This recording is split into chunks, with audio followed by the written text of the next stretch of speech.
ሰላም እንዴት ናችሁ? ደህና ናችሁ ወይ? አዶናይ እባላለሁ። ሃርት ቱ ሃርት ፋውንዴሽን አምባሳደር። እዚህ ቦታ በመገኘቴ በጣም ደስ ብሎኛል። ትንሽ ወደ ኋላ መለስ ላድርጋችሁና ያለፈው የአሜሪካ ጉዟችን ትንሽ ታሪክ ልንገራችሁ፣ ምን ያህል ፈተና እንዳሳለፍን ማለት ነው። እንግዲህ 100 ልጆች ለማሳከም ወደ አሜሪካ ጉዞ ጀመርን። በጣም ተስፋ የተሞላ እንደምናሳካውም እርግጠኛ ነበር። እኔም እንደ አንድ አዶናይ ከዚህ በፊት አድርጌው የማላውቅ ነገር ነበረና አሳካው ይሆን ነው ባይሳካስ፣ ሰው ባያግዝስ የሚል ትልቅ ፍርሃት ነበረኝ። ግን ደግሞ አቶ ብርሃኑ አይኑን ስታዩት ተስፋውን ትመለከታላችሁ። ለብዙ ዓመታት ያሳለፈውን ልፋት፣ ጥንካሬ ተስፋ ይሆናል፣ እምነትን ያሳድርብሃል።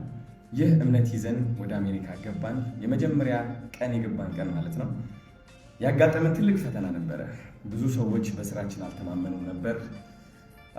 ይህ ፈተና ለማለፍ 1 ቀን 2 ቀን የፈጀብን። በዚህ ምክንያትም ብዙ የተንዛዛ ነገር ነበረና ቢሆንም ተስፋ አልቆረጥንም። እውን ለማድረግ ጥርሳችንን ነክሰን ተነሳን። እንደምትመለከቱት 207 ልጆች ከጠበቅነው በላይ ጭብጨባ።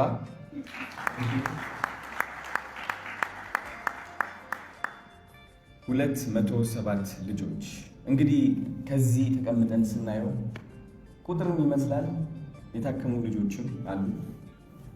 ከውስጥ ሆነ ስታየው ግን ፈተና ነው፣ አደራ ነው። እነዚህ ዶክተሮች በፈቃደኝነት ነው ይህ ፈተናን የተቀበሉት፣ በፈቃደኝነት ነው ይህ አደራን የተቀበሉት። ብርታትን ይጠይቃል። ወደ ኢትዮ ኢስታንቡል ሆስፒታል ገብቼ እነዚህ ሰርጀሪ የተሰሩ ልጆችን ስመለከታቸው እውነት ፍርሃት ነው የተሰማኝ። እንዴት አድርገህ አንድ ልጅ ልቡን እያየ ሰርጀሪ እያደረግ ለሰዓታት ልትቆይ ትችላለህ? ምን ያህል ብርታት እግዚአብሔር ቢሰጥህ ነው። እና የተቀበልነው ትልቅ አደራ እንደሆነ አውቃለሁ።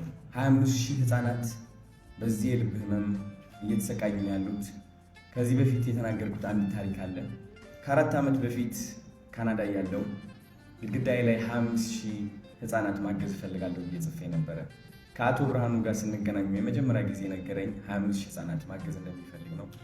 2 የዓላማ መገጣጠም እግዚአብሔር የፈቀደው እና ሆን ብሎ ወደዚህ ቦታ እንደመራኝ ነው የማውቀው እኔ። አሁን ደግሞ እንደምትመለከቱት 1,000 ህፃናት በ1 ዓመት፣ ትልቅ ታሪክ።